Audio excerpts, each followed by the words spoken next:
Pak Huda, mungkin ini pertanyaan sering muncul di masyarakat. Sebenarnya, KPU dan Bawaslu itu kawan atau lawan, Pak Huda? Nah, itu dia, KPU dan Bawaslu ini sebenarnya bukan kawan, bukan lawan.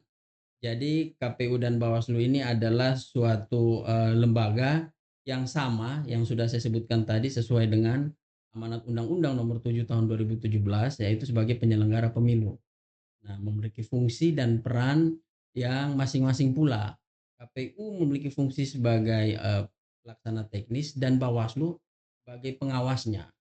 Nah, dengan semangat yang sama, menjaga demokrasi dan memberikan kualitas pemilu yang baik, demi menghasilkan pemimpin baik presiden, calon legislatif, anggota legislatif, dan pemimpin-pemimpin kita di daerah, terutama di kota Kupang.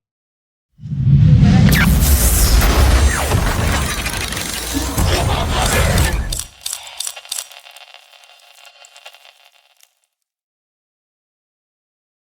halo, selamat datang di Besti. Mbak omong santai tentang pemilu.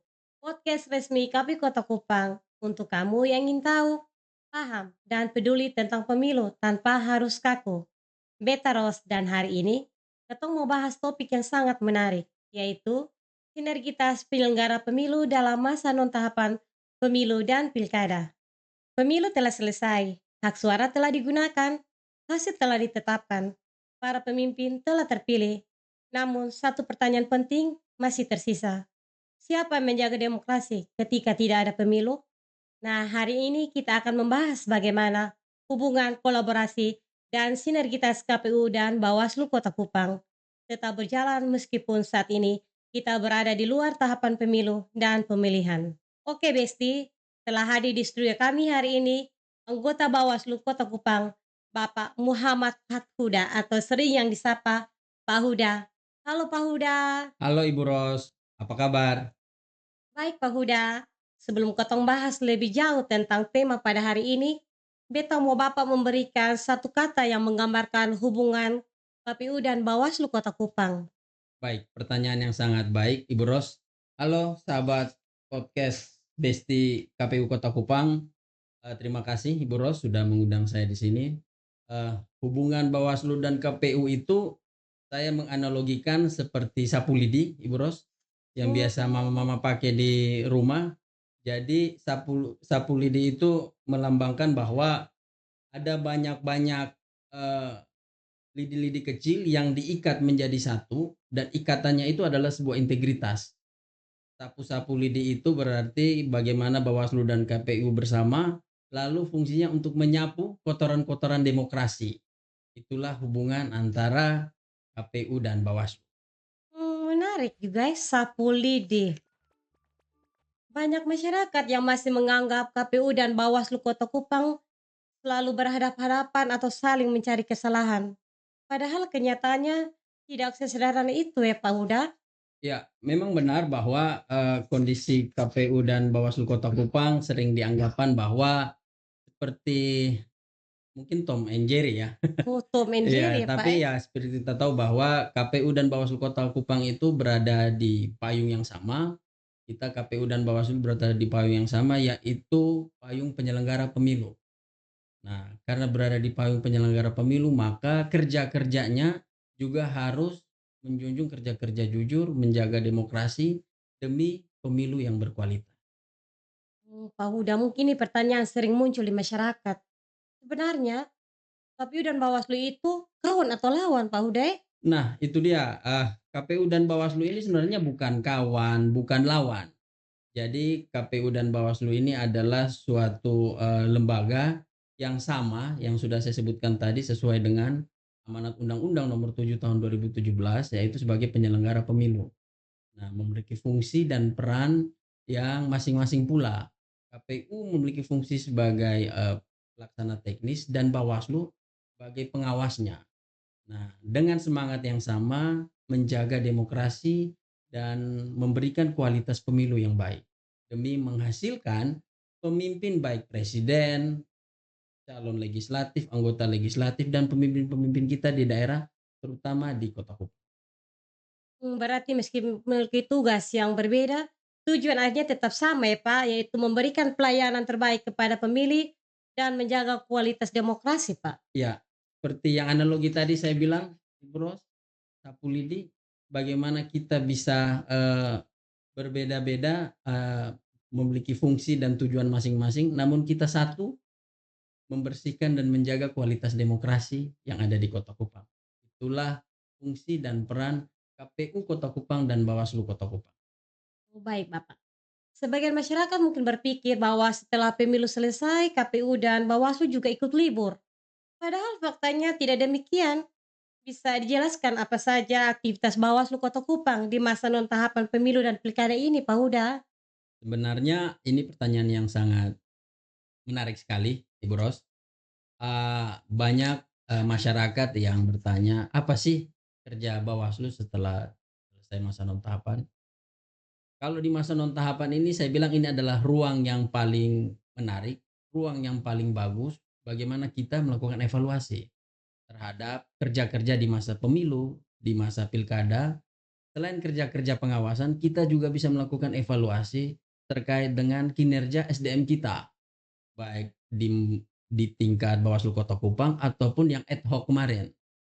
Itu juga, namun di masa non tahapan ini juga Bawaslu tidak hanya berhenti untuk melakukan kerja-kerja evaluasi, namun kerja-kerja pengawasan juga terus berjalan. Kita tahu bahwa saat ini sedang ada pemutakhiran data pemilih berkelanjutan, itu juga dilakukan pengawasan oleh Bawaslu Kota Kupang. Kita tahu bahwa ada pemutakhiran data partai politik, itu juga dilakukan pengawasan oleh Bawaslu Kota Kupang dan juga kami melakukan kerja-kerja pencegahan dari jauh-jauh hari. Eee, Seperti melakukan diskusi konsolidasi demokrasi bersama seluruh stakeholder kita, baik itu dari pihak akademisi, kepolisian, penegak hukum, semua semua elemen tokoh agama dan juga kita melakukan kerja-kerja pencegahan dalam hal ini, membuat program yang berkenaan dengan yang ada di Bawaslu RI yakni, pendidikan pengawasan partisipatif atau P2P yang kita sebut, begitu, Bro. Iya, jadi masa non-tahapan ini justru menjadi waktu untuk melakukan evaluasi dan persiapan menuju pemilu berikut ya, Pak Huda? Iya, benar sekali, Ibu Ros. Baik, Pak Huda, kalau boleh tahu, apa tantangan terbesar pengawasan pemilu saat ini? Baik, ini, tantangan terbesar, untuk sahabat-sahabat podcast, Besti agar tahu bahwa tantangan terbesar kita saat ini bagaimana, kita mengelola waktu. Kita tahu bahwa di tengah-tengah efisiensi yang ada, tidak hanya Bawaslu Kota Kupang, namun juga semua elemen yang ada, itu sebuah tantangan yang besar dan juga bagaimana kita mensinkronkan, sinergi antara KPU dan Bawaslu di masa non tahapan. Kalau di masa tahapan itu mungkin, gampang karena banyak, pekerjaan, banyak agenda yang harus dilakukan secara, bersama. Namun nah di masa non tahapan ini bagaimana ruang-ruang kekosongan ini bisa kita isi.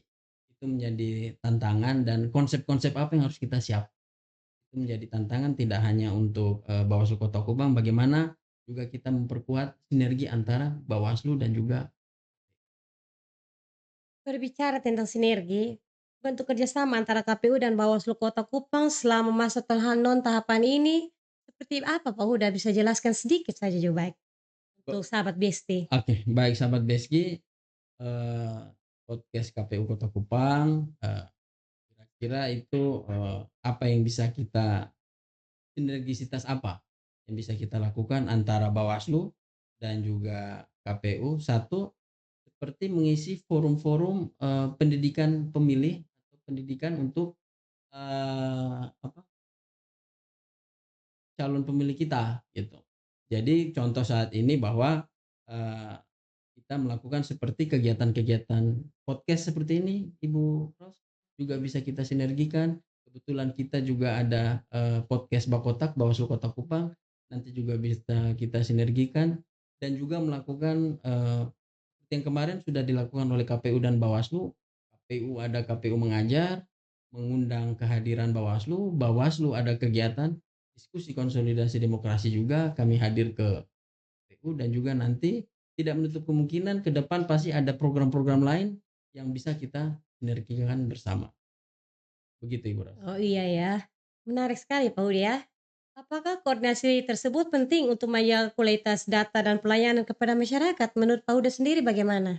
Saya rasa itu sangat penting karena kita tahu bahwa tensi, pekerjaan di saat pemilu itu tinggi sekali. Bahkan isu yang berkembang, gesekan-gesekan yang ada jangan sampai mengganggu ritme pekerjaan dari KPU dan Bawaslu. Justru di masa non tahapan ini, dengan adanya sinergitas-sinergitas tersebut, meleburkan tensi-tensi itu. Sehingga kerja-kerja di masa non tahapan ini mungkin kita lebih, santai namun tetap serius, menjaga integritas, mengawal demokrasi yang ada di kota. Iya. Baik Pak Huda, dalam praktiknya tentu ada perbedaan pandangan atau interpretasi regulasi. Bagaimana KPU dan Bawaslu Kota Kupang menyikapi hal tersebut? Mungkin Bapak bisa jelaskan sedikit Bapak? Baik, untuk, menyikapi kondisi tersebut, sahabat podcast di KPU Kota Kupang terkait dengan perbedaan pandangan atau interpretasi regulasi, terus bagaimana KPU dan Bawaslu Kota Kupang menyikapi kondisi tersebut. Ya. Kita tahu bahwa yang pertama kita harus tetap berpegang teguh kepada aturan masing-masing. Kita tahu bahwa pada proses pelaksanaannya, di KPU ada PKPU, di Bawaslu juga ada Perbawaslu. Dan nanti payung kita ada satu, ada Undang-Undang Nomor 7 untuk, eee, pemilihan umum dan ada Undang-Undang Nomor 10 tahun 2016 untuk pemilihan kepala daerah. Nah, 2 regulasi ini cukup menjadi pedoman kita saja dalam melaksanakan, apa, kerja-kerja baik itu di dunia penyelenggara, baik bagi KPU dan Bawaslu. Dan untuk menyikapinya tersebut ya, kita menyikapinya secara normatif saja dalam proses pelaksanaannya sehingga, Bawaslu tetap berada di relnya, KPU juga tetap berada di jalurnya. Sehingga jalur yang dilaksanakan oleh KPU juga tidak dilewati oleh jalur yang dilakukan oleh Bawaslu. Kira-kira begitu ya? Oh iya baik Pak Huda, mungkin jadi intinya kita di rel yang masing-masing Pak Huda, Iya, tidak menyimpang dari rel itu iya, agar tidak kira-kira berbeda ya Pak Huda. seperti itu Oh Ibu iya Pak Rohani. Huda.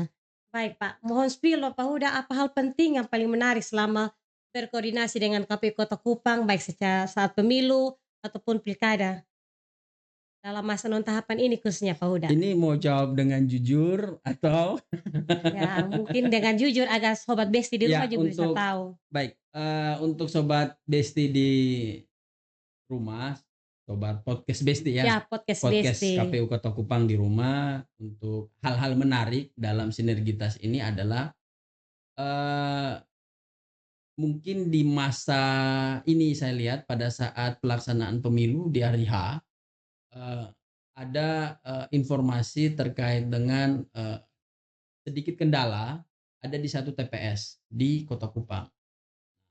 Begitu kami dari Bawaslu mendapatkan informasi dari, pihak etok di bawah, kami langsung melakukan koordinasi secara berjenjang dengan teman-teman yang ada di KPU Kota Kupang. Dan dalam proses itu saya berpikir bahwa mungkin kehadirannya entah 30 menit, entah 1 jam, ternyata tidak lebih dari 5, 10 menit teman-teman dari KPU itu juga sudah berada di lokasi. Nah, ini menunjukkan bahwa bagaimana tanggung jawab yang diusung oleh KPU dan Bawaslu dalam hal, menjaga sinergitas itu berjalan dengan baik dan ini harus kita aplaus karena kondisi ini saya sebutnya harmoni penyelenggara, di Kota Kupang itu berjalan dengan baik. Baik Pak Huda, mungkin menarik sekali juga ya KPU dengan Bawaslu saling bekerja sama. Wah, Pak Huda, mungkin ada banyak hal yang ingin beta tanyakan, namun karena dibatasi oleh waktu. Nah, sebelum menutup podcast hari ini, ada satu pertanyaan terakhir dari beta.